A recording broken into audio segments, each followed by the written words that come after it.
ကသိုလ်ဝင်တဲ့စာမွေးပွဲကိုဂုံတူးနဲ့ထူးချွန်စွာအောင်မြင်ခဲ့တဲ့သရုပ်ဆောင်စင်မျိုးရဲ့သမီးချောလေးရတုပြိုမေ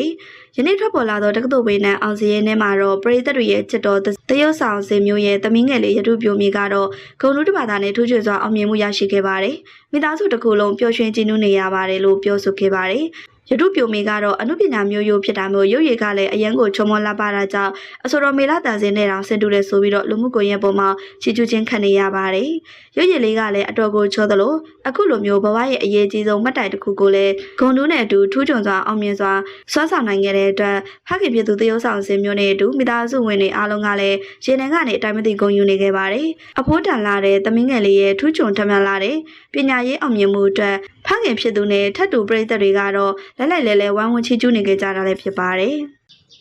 ဒေါ်ဆန်းစုကြည်ကျမရေးဆိုးဝါးလာသည်ဟုဆိုတော့တတိယများရရှိထားတယ်လို့တာဖြစ်သူခင်အဲရစ်ကပြောဆိုခဲ့ပါတယ်။နိုင်ငံတော်ရဲ့တိုင်ပင်ခံပုဂ္ဂိုလ်ဒေါ်ဆန်းစုကြည်ကျမရေးချင်းနေဆိုးဝါးလာသည်ဟုဆိုတော့တတိယများရရှိထားကြောင်းတာဖြစ်သူခင်အဲရစ်ကပြောဆိုလိုက်ပြီးစကောက်စီအနေနဲ့ဒေါ်ဆန်းစုကြည်သက်ရှင်သေးကြောင်းတသိပြရန်အတွက်လိုအပ်နေကြောင်းတောင်းဆိုလာခဲ့ပါတယ်။ဗြိတိန်နိုင်ငံလန်ဒန်မြို့နယ်တွင်နေထိုင်သည့်ခင်အဲရစ်ကယခုသတင်းပတ်တွင်ပြုလုပ်တဲ့အင်တာဗျူးတစ်ခုတွင်စကောက်စီကဧပြီလအတွင်းတွင်ဒေါ်ဆန်းစုကြည်ပြည်တံကို18နှစ်ထိရှော့ပေါ့သတ်မှတ်လိုက်ပြီးနေကျဲကျုပ်တို့ပြောင်းရွှေ့ထားကြောင်းထုတ်ပြန်ထားတော့လေရင်တက်တဲ့အထောက်အထားတစုံတရာမတွေ့ရှိရသေးကြောင်းပြောဆိုခဲ့ပါတယ်။ခင်အဲရစ်ကဒေါ်ဆန်းစုကြည်သည်နေကျဲကျုပ်တို့ပြောင်းရွှေ့ထားခြင်းမရှိဘဲ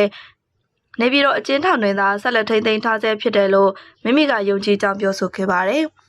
အမေနေကျဲကျုပ်ကိုပြောင်းသွားတယ်ဆိုတဲ့တက်တဲ့အထောက်အထားဘာမှမရှိပါဘူးကျွန်တော်တို့ကြားသိရတာကတော့အမေရဲ့ကျမရေးကတော့ပုံမဆိုးဝါးလာနေတယ်ဆိုတဲ့သတင်းတွေထွက်ပေါ်နေပါတယ်လို့ကင်အဲရစ်ကပြောဆိုခဲ့ပါတယ်ဒါပြင်ဒေါ်ဆန်းစုကြည်ကလက်ရှိချိန်တွင်လည်းနှလုံးရောဂါနဲ့အသက်အရွယ်ကြောင့်ဖြစ်ပွားလာသည့်အယိုပယောဂကိုခံစားနေရကြောင်းမိမိသိရှိထားကြောင်း၎င်းကထပ်မံပြောဆိုခဲ့ပါတယ်နေပြည်တော်တွင်ဒေါ်ဆန်းစုကြည်ထိသိချင်းခံခဲ့ရသည့်အကျဉ်းထောင်၏အခြေအနေမှာလည်းအလွန်ဆုံးဝါးနေတယ်လို့အကျဉ်းထောင်မှလွတ်မြောက်လာသူတဦးကသိရှိရကြောင်းခင်အဲရစ်ကဆိုခဲ့ပါတယ်။ဒေါ်ဆန်းစုကြည်သည်2021ခုနှစ်ဖေဖော်ဝါရီလ1ရက်နေ့စစ်တပ်ကအာဏာသိမ်းပြီးနောက်ဖမ်းဆီးခြင်းခံခဲ့ရပြီးယနေ့ချိန်ထိအကျဉ်းချခံရဆဲဖြစ်ကြောင်းသိရပါတယ်။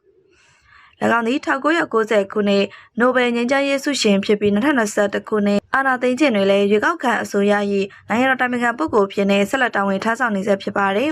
။ခင်အဲရစ်ကတော့မိမိအနေဖြင့်မိခင်ထံမှနောက်ဆုံးရရှိထားသည့်ဆက်သွယ်မှုများမှာလွန်ခဲ့သောနှစ်နှစ်ကျော်ကရရှိထားသည့်စာဆောင်တစ်စောင်သာဖြစ်ပါတယ်။အသက်48နှစ်အရွယ်ခင်အဲရစ်သည်ဗြိတိန်နိုင်ငံလန်ဒန်မြို့နယ်တွင်မွေးဖွားကြီးပြင်းခဲ့ပြီးအသက်17နှစ်အရွယ်ခန့်တွင်ဒေါ်ဆန်းစုကြည်ကမြန်မာနိုင်ငံသို့ပြန်လာကမိခင်ဖြစ်သူကိုပြုစုဆောက်ရှောက်ရမှာဒီမိုကရေစီလှုပ်ရှားမှုတွေပါဝင်ခဲ့ကြောင်းပြောဆိုခဲ့ပါတယ်